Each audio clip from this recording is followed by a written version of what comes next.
बोले,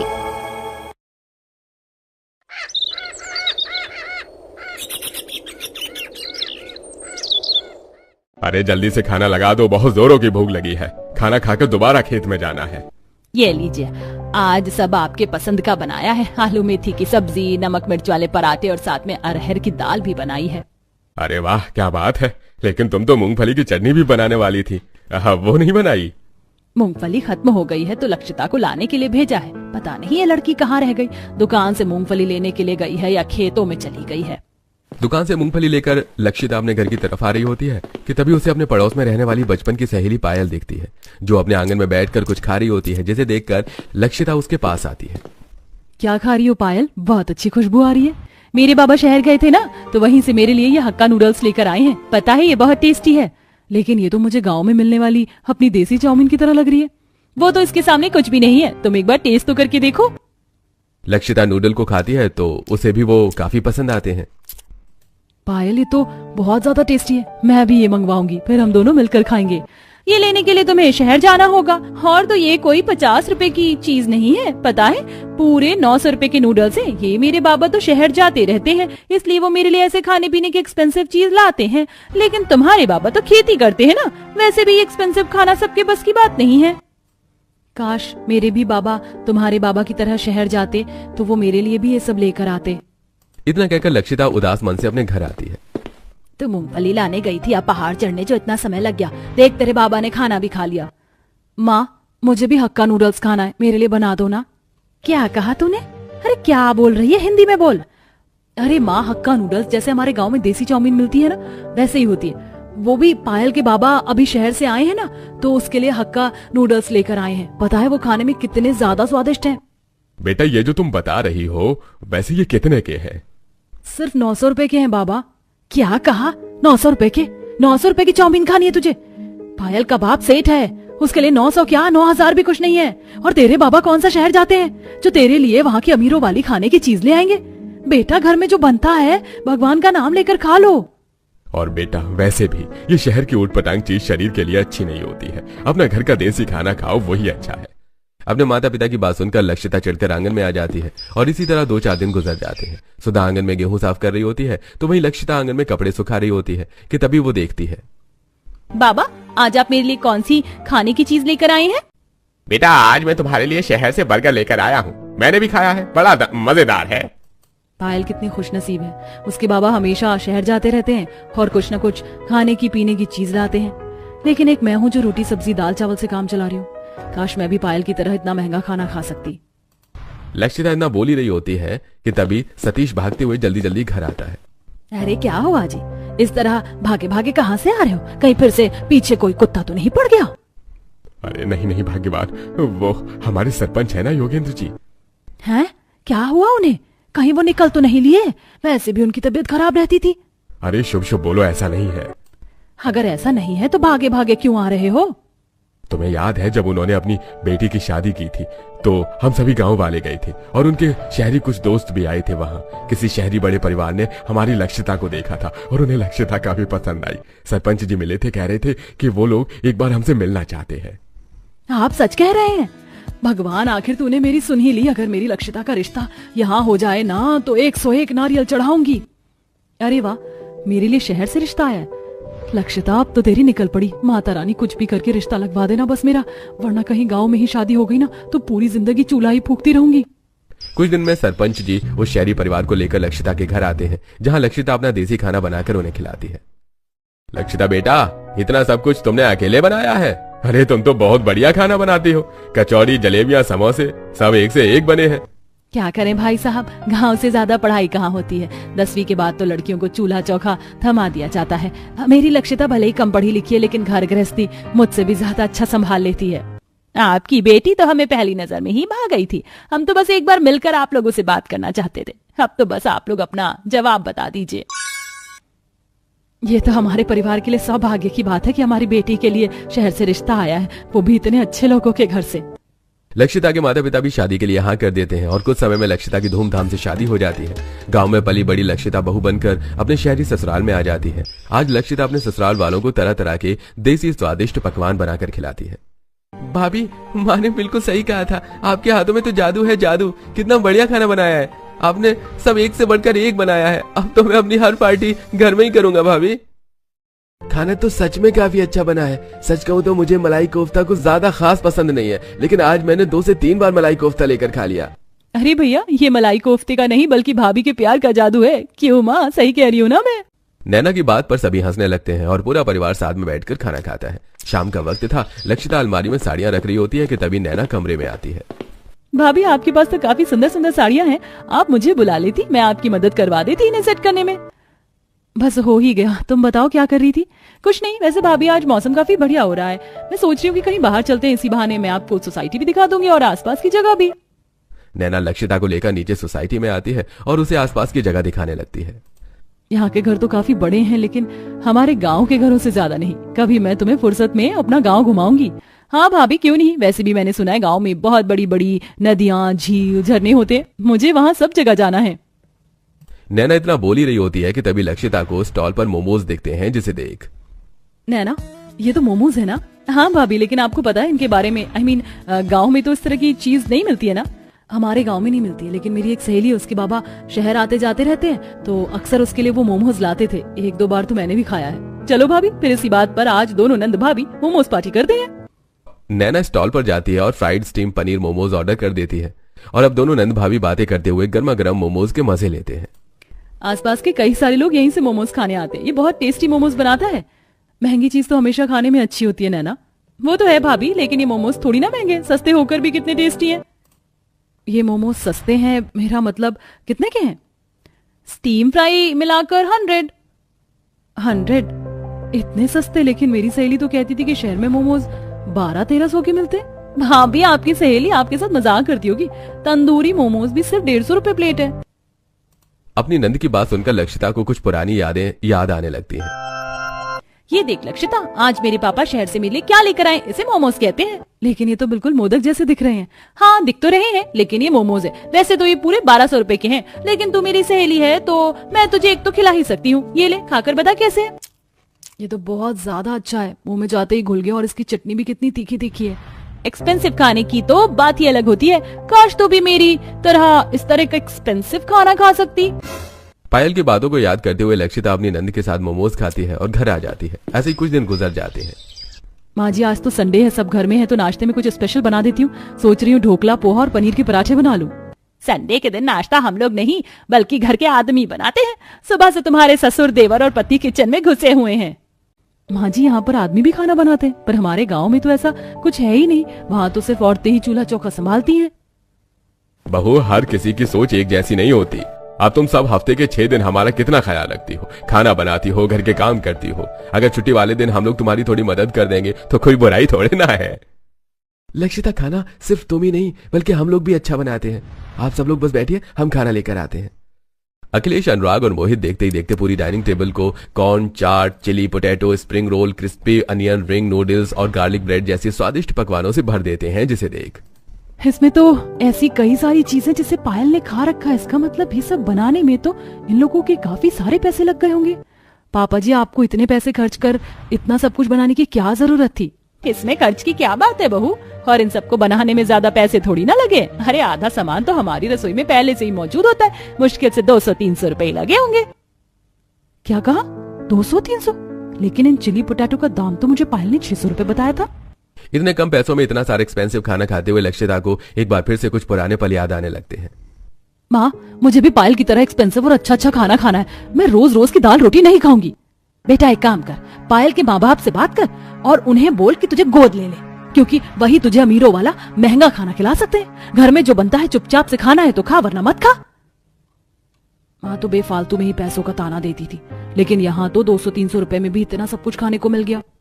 इसी तरह सब अब कुछ दिन गुजर जाते हैं और आज गांव में लक्षिता के माता पिता और उसका भाई उससे मिलने के लिए आते हैं।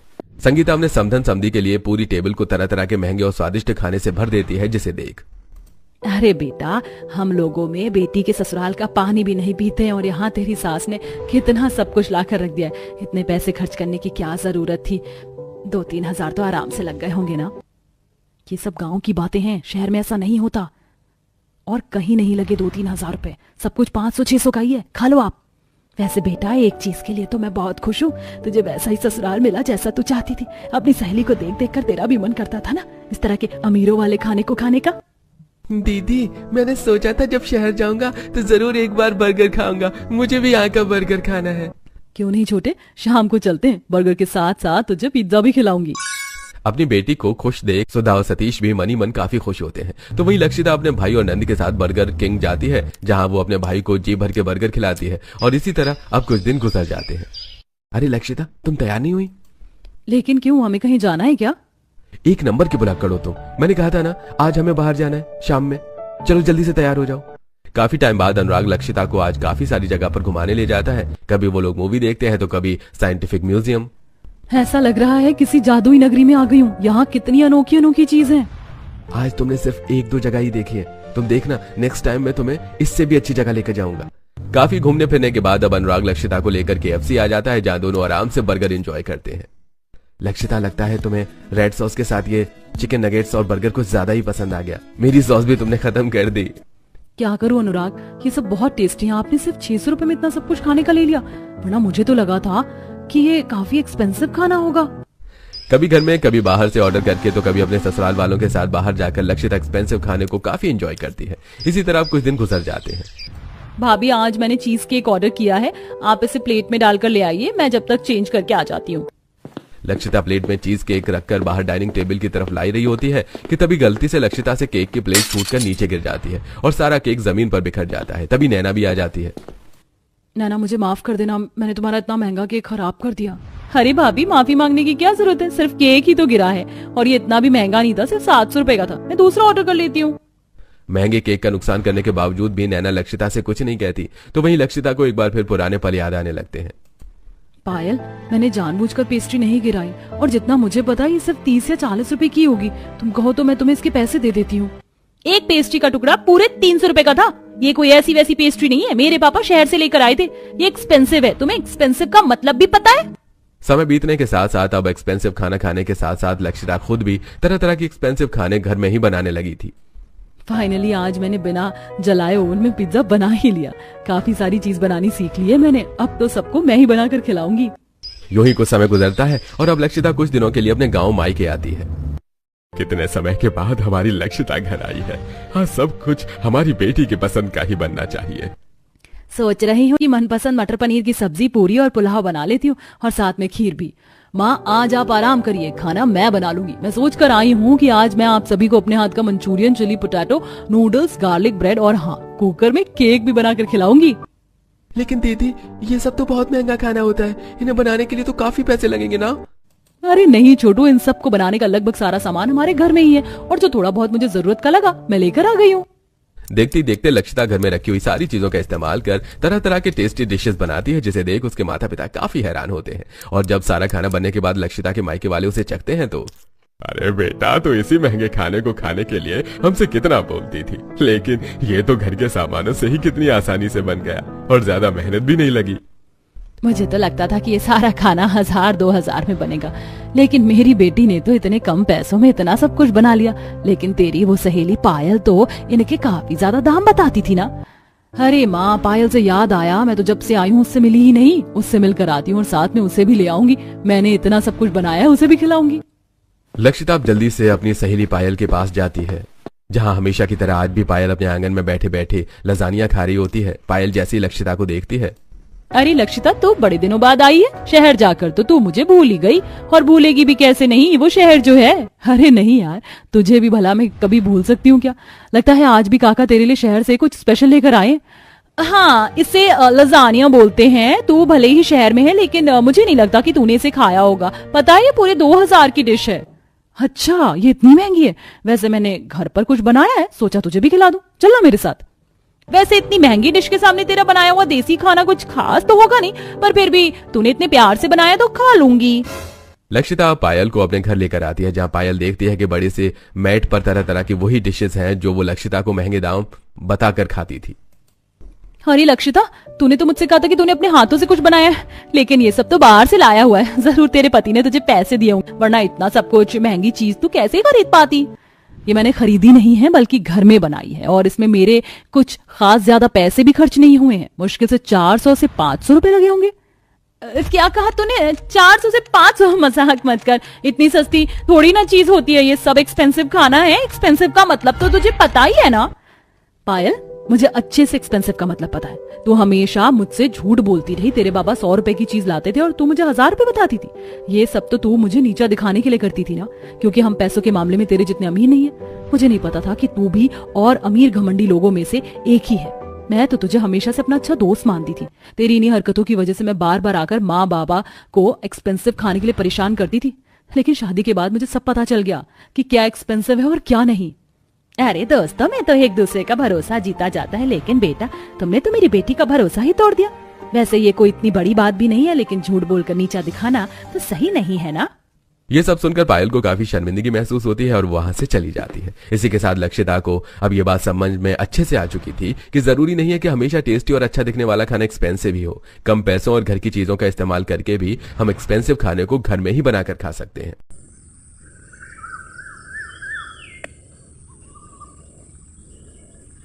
गर्मा गर्म पराठे बना लेती है, वहीं सिलबट्टे पर पुदीने की चटपटी चटनी बना देती है। रात के खाने का वक्त हो जाता है और जब शालिनी आज रात के खाने में सभी को मिक्स वेज पराठे परोसती है तो आज आपने पराठे बनाए, बहुत बढ़िया खुशबू आ रही है। लेकिन किस चीज के पराठे हैं? ये मिक्स वेज पराठे हैं, सब कुछ है इसके अंदर। अब आप सब खाकर बताइए कैसे बने हैं। अब जब चटनी के साथ चटपटे पराठों को खाते हैं सब, तो सभी को वो काफी अच्छे लगते हैं। ये हुई ना बात, क्या चटपटे पराठे बनाए हैं आपने। मजा आ गया खाकर इस बारिश के ठंडे ठंडे मौसम में। अब तो आप मेरे लिए इसी तरह के पराठे बनाना। बच्चे सही कह रहे हैं शालिनी, ऊपर से जो तुमने तीखी चटनी बनाई है ना, क्या बताऊं, दिल खुश हो गया। दाल चावल खाकर मेरा तो खाने पर से ही मन उठ गया था, पर अब तो मन कर रहा है कि सारे पराठे मैं अकेले ही खा जाऊं। सभी शालिनी के बने हुए चटपटे मिक्स वेज पराठे की काफी तारीफ कर रहे होते हैं कि तभी वहां पड़ोसन अमृता आती है। अरे मैं तो यहाँ तुमसे हल्दी मांगने के लिए आई थी और तुम्हारे घर पर तो आज पराठों की पार्टी चल रही है। वैसे खुशबू तो बढ़िया आ रही है। किस चीज के पराठे हैं? मिक्स वेज पराठे बनाए हैं, ले तू भी चख ले। अमृता भी जब मिक्स वेज पराठा खाती है तो क्या पराठे बनाए हैं तुमने? सुबह से जी सा खराब हो रहा था, लेकिन इन्हें खाकर दिल खुश हो गया। मैं तो कह रही हूँ अपना दाल चावल छोड़कर तुम पराठे क्यों ना बेचने लगो। वैसे भी बारिश का मौसम है और ऐसे मौसम में तो ऐसी चटपटी चीज खाने का बड़ा ही मन होता है। इतना कहकर अमृता चली जाती है, तो वहीं अमृता की बात को सुनकर वैसे बातों में अमृता कह तो सही बात रही थी। लोग हमारे दाल चावल इसीलिए नहीं खरीदते क्योंकि वो चटपटे नहीं है। पर अगर हम बारिश के मौसम में तेरे बनाए हुए ये चटपटे पराठे बेचेंगे तो मुझे पूरा यकीन है कि लोग इसे जरूर खाने आएंगे। माँ, दादी माँ ठीक कह रही है। हमारे स्कूल के बाहर जितनी भी चटपटी चीज बिकती है ना, उन पर काफी भीड़ होती है। अगले दिन विनोद फिर से ढेर सारी सब्जियां लेकर आता है, जिसे छांटकर शालिनी साफ सब्जियां अलग कर लेती है और अब अपने उस दाल चावल के ठेले पर मिक्स वेज पराठे बनाने की सारी तैयारी करके अपने सास के साथ ठेला लेकर चल पड़ती है। अरे अब तो आप लोगों ने भी पराठे का काम शुरू कर लिया, लेकिन क्या ही फायदा, सामने जो पराठे बेचने वाला था अब तो उसका काम भी अच्छे से नहीं चल रहा है। रोज वही आलू प्याज के पराठे खाकर अब तो मन सा भर गया है। लेकिन ये मामूली आलू प्याज के पराठे नहीं है, ये मिक्स वेज के पराठे हैं। गाजर मटर गोभी आलू प्याज सब है इसमें, और तो और तीखी चटपटी चटनी के साथ। अरे तारीफ तो आपने कुछ ज्यादा ही कर दी, तो खिला दीजिए पराठा। खाकर देखते हैं कि कैसे चटपटे मिक्स वेज पराठे हैं ये। शालिनी अब लोई लेकर उसे बेलकर उसके अंदर चटपटी मिक्स वेज की स्टफिंग भर देती है और जल्दी से तवे पर गर्मा गर्म सेकती है। तो वहीं सुलोचना प्लेट में 2 से 3 तरह की अलग अलग तीखी चटपटी चटनी के साथ जब उस ग्राहक को पराठा देती है तो अरे बहन जी, बिल्कुल सही कहा था आपने। इस हल्की हल्की बारिश में मिक्स वेज पराठे खाकर मजा आ गया। ये तो सच में काफी चटपटे हैं, मजा आ गया। एक और लगा दीजिए। उस कस्टमर को इतना तारीफ करता देख आसपास के कुछ और लोग पराठे खाने के लिए आते हैं और जब वो लोग भी इस बारिश के मौसम में गर्मा गर्म मिक्स वेज चटपटे पराठे खाते हैं तो अरे भाई, मैंने तो आज सिर्फ आलू प्याज के पराठे ही खाए थे, पहली बार मिक्स वेज पराठे खा रहा हूँ। पता नहीं था कि ये इतने टेस्टी भी हो सकते हैं। अरे भाई, हल्की हल्की बारिश, ठंडा मौसम और ये चटपटे पराठे, बढ़िया कॉम्बिनेशन है। अब तो मैं रोज पराठे खाने आऊंगा। ग्राहकों की इतनी तारीफ और अपने पहले ही दिन में 800 से 900 रुपए की कमाई करके दोनों सास बहू काफी खुश होती हैं और अब इसी तरह वो रोज अपना मिक्स वेज पराठे का ठेला लगाती हैं।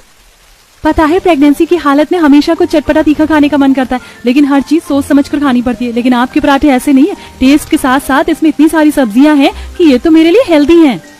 पर आप ज्यादा तीखी चटनी मत खाइए, ये वाली चटनी ट्राई करिए। ज्यादा तीखी तो नहीं है लेकिन टेस्टी है। कोई ग्राहक ठेले पर तो कोई ग्राहक गर्मा गर्म पराठे लेकर सामने पार्क में बैठकर खाता जिसे देख और भी कई सारे लोग दोनों सास बहू के ठेले पर इस बारिश के मौसम में पराठे खाने आते। तो वहीं कई सारे लोग पैक करवाकर अपने घर भी ले आते हैं।